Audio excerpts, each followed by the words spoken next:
घर की बेटी दाल बराबर। आन्या डांस करने में उस्ताद। एक स्टेप जो वो देख लेती तो हूबहू उसे उतार देती। अरे आन्या बेटा, मेरी बेटी को भी डांस सिखा देना, उसका एनुअल प्रोग्राम है। हाँ आंटी क्यों नहीं, अब कल शाम उसको भेज देना, मैं सिखा दूंगी। हाँ हाँ, नचनिया ही बन, आस पड़ोस के लोग तुझे इस्तेमाल कर रहे हैं। माँ इस्तेमाल मेरा नहीं कला का हो रहा है। नाचना एक कला है, कला। आन्या हर बात में अच्छी थी, फिर चाहे वो अच्छा व्यवहार हो या फिर लोगों की मदद करना, वो हमेशा खुद के शौक को पूरा करने के लिए व्यस्त रहती। लेकिन घर वालों को तो उसका ये काम सिर्फ समय की बर्बादी लगता है। कहाँ है आन्या? उसको बोलो कि आज शाम को खाना वही बनाएगी। सपना देख लो कि तुम्हारी बेटी घर का खाना बनाएगी। अरे आसपास के लोगों का काम करने से उसे फुर्सत मिले तब तो कहीं जाकर वो हमारे घर का काम करेगी ना। देखो ना, इकलौती बेटी, ऊपर से गैर जिम्मेदार, अब करे तो क्या करे। तभी पड़ोस की पिंकी आ जाती है। अंकल आंटी, आन्या दीदी कहाँ है? वो क्या है ना, मेरा क्लास वर्क है, वो मुझे समझ में नहीं आ रहा, तो मम्मी ने कहा कि आन्या दीदी से पूछ लो। हाँ हाँ, क्यों नहीं, खुद का तो कोई काम है ही नहीं उसे। जाओ जाओ, सीढ़ी से ऊपर चली जाओ, वही कमरे में है आन्या। एक रोज शहर में डांस कंपटीशन वाले लोग आते हैं, जहां आन्या का डांस सबको पसंद आता है। क्या बात है, छोटे से शहर में इतना टैलेंट? बेटा कौन सिखाता है आपको? कोई नहीं सर, वो क्या है ना, मैं टीवी देखकर सीख जाती हूँ। अरे वाह, और आपके मम्मी पापा कहाँ हैं? वो नहीं आए? नहीं, वो लोग नहीं आए हैं। आन्या कंपटीशन जीत जाती है और घर में टीवी वाले आन्या का इंटरव्यू लेने आते हैं। अरे क्या है, कहाँ घुसे जा रहे हो, क्या हो गया? आप आन्या की माँ है ना? वो क्या है ना, आपकी बेटी ने डांस का कंपटीशन जीता है, हमारे शहर के लिए ये गर्व की बात है, तो हम लोग उनका इंटरव्यू लेने आए हैं। ओहो, बड़ा तीर मारा हो जैसे। अरे उसे आता ही क्या है डांस के सिवा, कुछ और करती तो शायद गर्व होता। तभी वहां आन्या आ जाती है और पत्रकारों को इंटरव्यू देती है। उसी रोज पिता के ऑफिस में। देखो तो आजकल के बच्चे कितने स्मार्ट हैं, धन्य है ऐसे बच्चों के माता पिता को। और किस्मत वाले होते हैं ऐसे माता पिता, वरना मेरी बेटी तो किसी काम की नहीं, सारा दिन बस नाच गाने में ही दिमाग लगाती रहती है। अरे वो बच्ची हमारे शहर की ही है, कितना नाम कमा रही है डांस में, हम तो उसकी बात कर रहे हैं। अच्छा, कोई डांस में भी नाम कमा सकता है? अरे दे देना भाई पेपर की कटिंग, दिखाऊंगा आन्या को भी मैं। क्या नाम बताया? आन्या? यही तो नाम है मेरी बेटी का, आन्या शर्मा। बड़े उम्मीद से रखा था कि कुछ अच्छा नाम कमाएगी, लेकिन नहीं, आजकल के बच्चों को माँ पापा की इमोशन की कदर है क्या?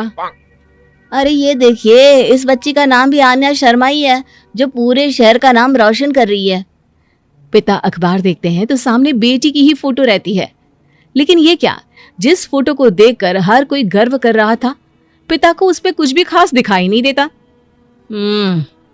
हमारी ही औलाद है ये, पता नहीं कब कहाँ जाकर नाम लिखवाती है, मुझे तो पता भी नहीं है।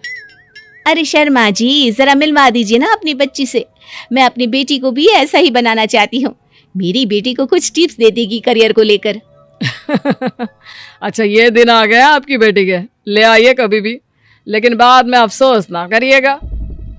सभी को आन्या के पिता की बात पर हैरानी होती है कि इतनी टैलेंटेड लड़की के माता पिता आखिर उससे चाहते क्या है। पिता घर आते हैं और माँ से कहते हैं, पता है तुम्हारी लड़की क्या कर रही है, या फिर ऐसे ही व्यस्त रहोगी हमेशा? अरे पता है मुझे, पर आपको कैसे पता चला? अरे कुछ पत्रकार आए थे, पता नहीं कहाँ कौन सा कंपटीशन जीत कर आई है। नजर रखा करो उस पर। तभी वहां पड़ोसन आ जाती है, जो पति पत्नी दोनों ही डॉक्टर होते हैं। नमस्ते भाभी, बधाई हो आपको आन्या की कामयाबी की। भाई भगवान बेटी दे तो ऐसी, कहाँ है वो? सच में आपको ऐसा लगता है कि भगवान ऐसी बेटी दे? तो ले जाइए ना अपने साथ, रखिए 2-4 दिन, खुद ही पता चल जाएगा। और नहीं तो क्या, सारा दिन करती क्या है, कहाँ रहती है, हमें तो कुछ पता नहीं होता, ना बताती है ना पूछती है। खैर देखिए, वो वक्त अब गया जब माता पिता बनकर बच्चों की परवरिश की जाती थी। अब तो बच्चों को साथ बिठाकर बात करना जरूरी है। वो क्या कहते हैं, बच्चे के दोस्त बने। तो क्या आप दोनों अपनी बेटी के दोस्त हैं? हाँ, बस अब यही बाकी रह गया था। खैर बताइए क्या काम है आपको? वो क्या है ना, मैं और मेरे पति दोनों को ही इमरजेंसी कॉल आ गई है अस्पताल से। मेरी बेटी आन्या की अच्छी दोस्त है, तो मैं क्या उसे आन्या के पास छोड़ दूं अगर वो फ्री है तो? माँ कुछ बोलती उतने में ही आन्या आ जाती है। वाह आंटी, क्यों नहीं, मैं फ्री ही हूँ, आप निश्चिंत रहिए, मैं उसका पूरा ख्याल रखूंगी। थैंक्स बेटा। वो अपनी बेटी उनके घर छोड़ जाती है, जो आन्या की उम्र की ही होती है। ये क्या मजाक है आन्या? हम लोगों को सोना भी होता है और हर घर का अपना कायदा होता है। मुझे बिल्कुल पसंद नहीं है कि तुम किसी को भी घर में घुसा लो। धीरे बोलिए पापा, कैसी बात कर रहे हैं? अंकल आंटी डॉक्टर है, पता है ना डॉक्टर का फर्ज क्या होता है। अगर वो किसी की जिंदगी बचा रहे हैं तो क्या हमारा फर्ज नहीं बनता कि हम भी उनकी किसी न किसी तरह से मदद करें? आपको तो पता है घर पर अकेले रहना कितना अनसेफ है। हाँ, तो दुनिया को सेफ करने का जिम्मा तू नहीं ले रखा है? अरे बहुत महंगे अस्पताल के डॉक्टर हैं वो लोग, खूब पैसा मिलता होगा, लेकिन ये नहीं कि मेड रख ले। क्या कहती आन्या, कैसे माँ पिता को समझाती कि किसी की मदद करना कोई बुरी बात नहीं है। खैर कुछ महीनों बाद आधी रात को माँ जोर जोर से चिल्लाकर आन्या के कमरे में जाती है। बेटा बेटा आन्या, पापा के सीने में दर्द हो रहा है, बेटा कुछ कर। हाँ माँ, मैं डॉक्टर को फोन करती हूँ। आन्या डॉक्टर को फोन करती है, लेकिन माँ डॉक्टर को तो आने में काफी वक्त लग जाएगा, मैं पिंकी के पापा को बुला लाऊं? अरे वो नहीं आएंगे बेटा, वो लोग बहुत बड़े डॉक्टर हैं और हम लोगों के पास इतने पैसे भी नहीं है। माँ मैंने डांस कंपटीशन में जो पैसे जीते थे वो है मेरे पास, आप चिंता ना करें, बस पापा का इलाज करवा ले।